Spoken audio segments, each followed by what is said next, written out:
পর্যন্ত কোনোদিন মুসলমানদের উৎসব শবে বরাত একটা হিন্দু মসজিদে দেখার জন্য আসলো না। মুসলমানদের উৎসব শবে কদর একটা হিন্দু কোনোদিন চাওয়ার জন্য আসলো না। মুসলমানদের উৎসব রমজান মাসের রোজা একটা হিন্দু কোনোদিন তোমার সাথে সমাজ করার জন্য রাখলো না। একটা হিন্দু কোনোদিন তোমার ঈদের নামাজে আসলো না। একটা হিন্দু কোনোদিন তোমার সাথে জুমার নামাজে অংশগ্রহণ করলো না, তোমাকে দেখার জন্য পর্যন্ত আসলো না। তার কারণ হলো হিন্দুরা মনে করে এটা মুসলমানের উৎসব, আর তুমি মুসলমান হইয়া হিন্দুর দুর্গা পূজায় কিভাবে গেলা? আরে তোমার কি হয়ে গেল? তোমার কি লজ্জা শরম তুমি ধুয়ে ফেলে দিয়েছো? তোমার কি কোনো লজ্জা শরমও নাই? তোমার কি কোনো লজ্জা শরমও নাই? আবার কি সুন্দর বলতেছো ধর্ম যার যার উৎসব সবাই।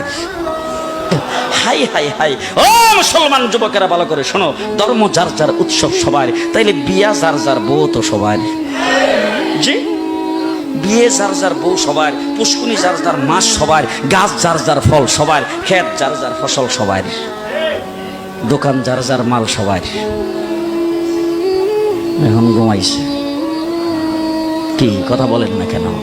তাহলে আমার দোকানের মাল যদি আমার হয়, আমার ক্ষেতের ফসল যদি আমার হয়, আমার গাছের ফল যদি আমার হয়, আমার গাছের নারিকেল যদি আমার হয়, আমি বিয়ে করলে বউ যদি আমার হয়, মুসলমান আমার পুষ্কুনির মাছ যদি আমার হয়, তাইলে ধর্ম যার উৎসব তার।